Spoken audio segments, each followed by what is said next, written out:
When I look at Trudeau, there's a couple of things that I see. I see someone who hasn't grown up.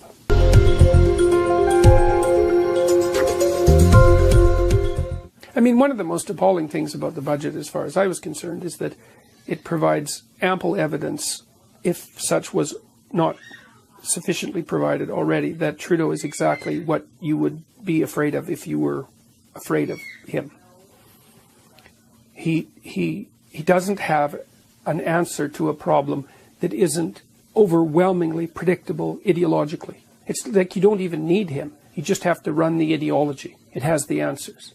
What's the big problem? Equity between men and women. It's like, sorry, that's not the big problem. That's not even, you're not even scratching the surface of the problem with that approach. And your solutions, it's like you can learn those solutions your first week in women's studies. They're not solutions. They're the sorts of solutions that children toy with when they have no idea what they're contending with. Yeah, well, there's not a lot there, I'm afraid. Fixing these complex systems is unbelievably complicated, and you're likely to make them worse when you're mucking about with them haphazardly, right? And so it's way easier just to do this. Trudeau said it back in, wasn't it 2016? Why are half the cabinet women? Because it's 2000 and, was it 16 or 15? Yeah. Well, it's almost impossible to overstate how shallow that comment is, and how not only shallow, but it's also casually malevolent in an unconscious sense, because he had a job to do, which was to evaluate his MPs thoroughly and skeptically and pick the best people, period. But that isn't what he did. He said, oh, well, it's 2016, so I'll appoint half women. It's like, well, everybody gave him a pass on that, and so here we are. Now we have a budget that's equity-focused. Yeah, well, good luck with that. When I look at Trudeau, there's a couple of things that I see. I see someone who hasn't grown up. So he's Peter Pan. I see someone he knows how to behave in public. That's one thing you can say about him. He's got that easy charisma and charm that comes from being good-looking, being from a favored background, the favored background that he's from. He's got by on that. And the reason I believe that is because I don't believe that if he had any true character that he would have run, because he ran on the strength of his name, and he hadn't earned the right to do that. But people elected him, so here we are. And this is what we get. I mean, he pulled out the ideological card when he formulated the cabinet, and Canadians all went, oh, isn't that cute? It's like, no, it's not cute. It's not acceptable. And now we're paying the price for it.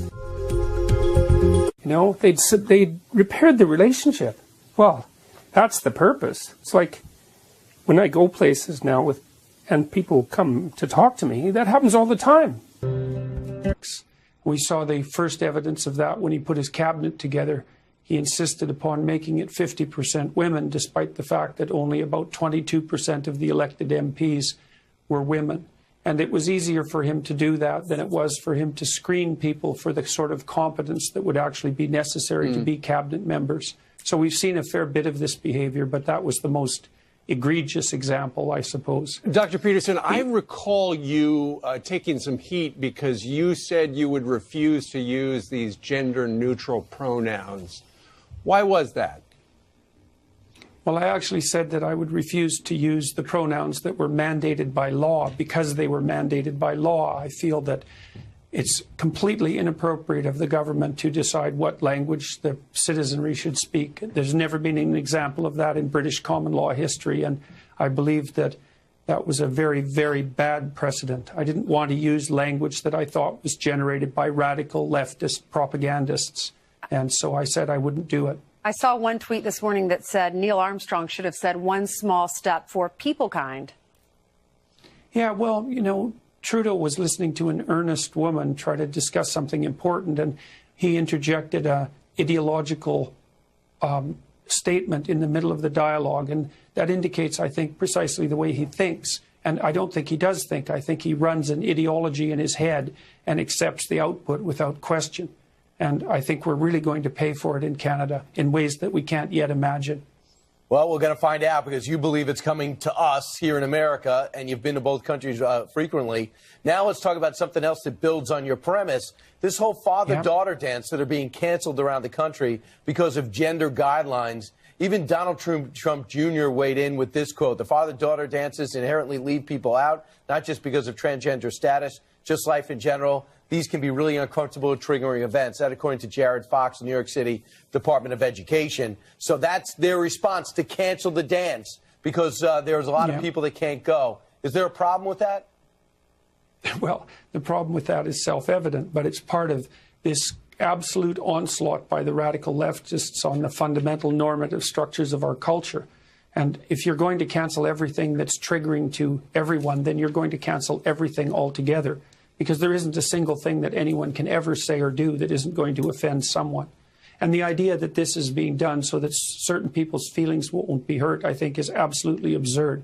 It's not compassion and care that's driving this. It's the desire to put forward a very pernicious ideology, and it's being very, very successful in its application.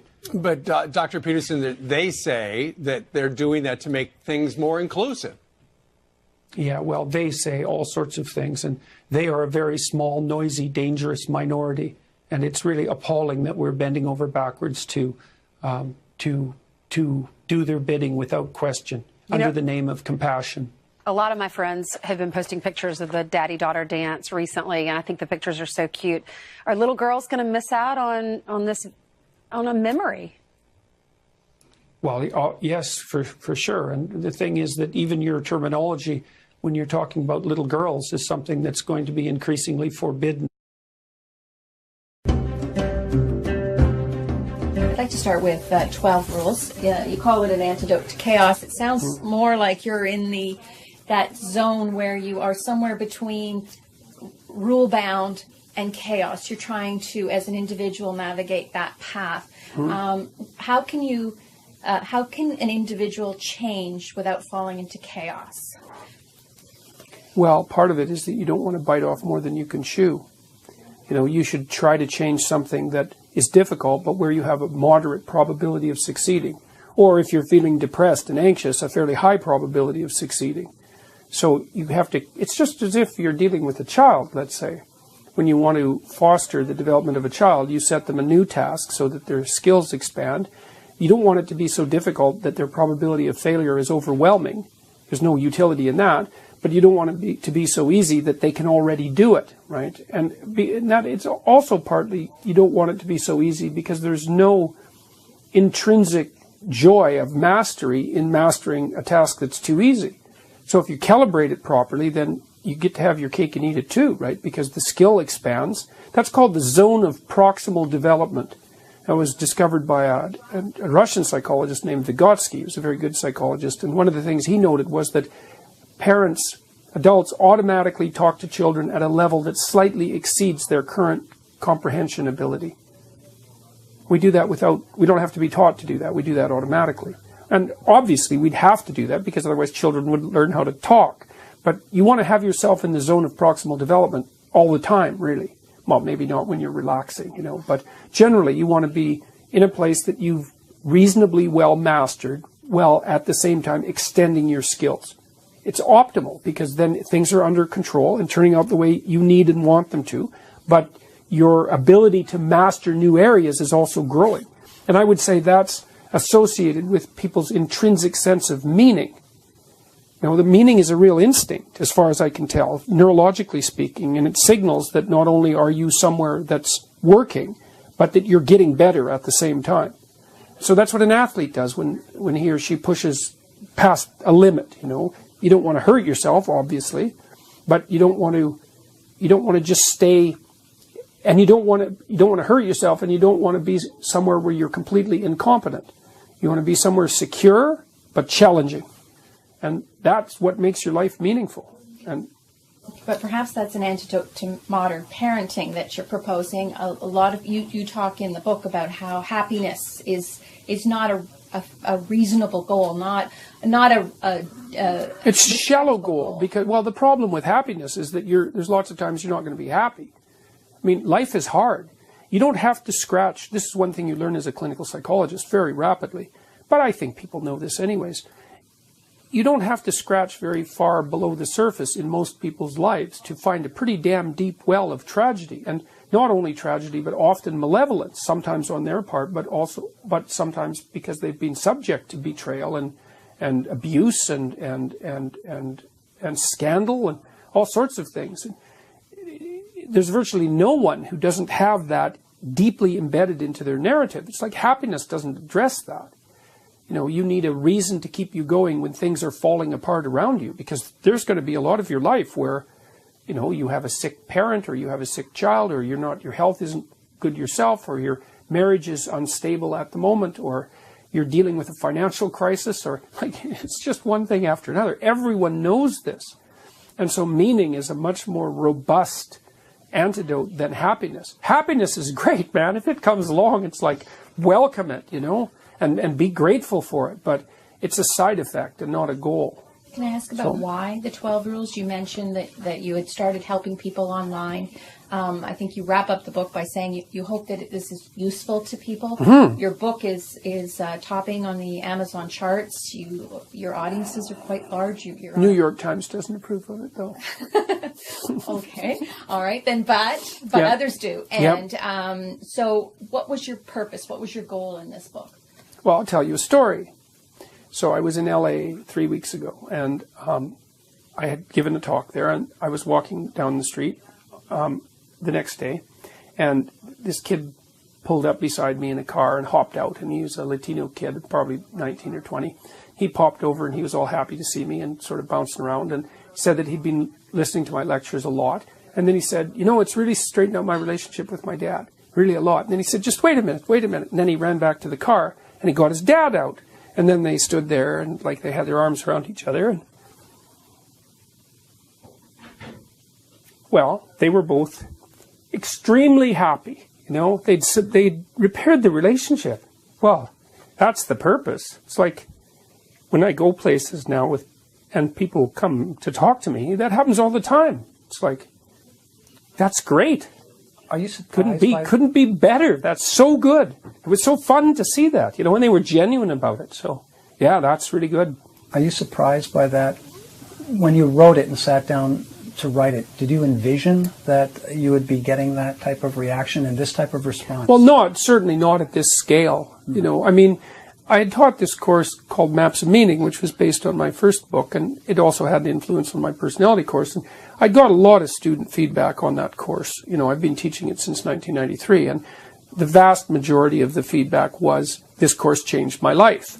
And I knew that I was dealing with things that were fundamental. I was aiming to deal with things that were fundamental. You know, I'm aiming to deal with tragedy and malevolence, and those are fundamental.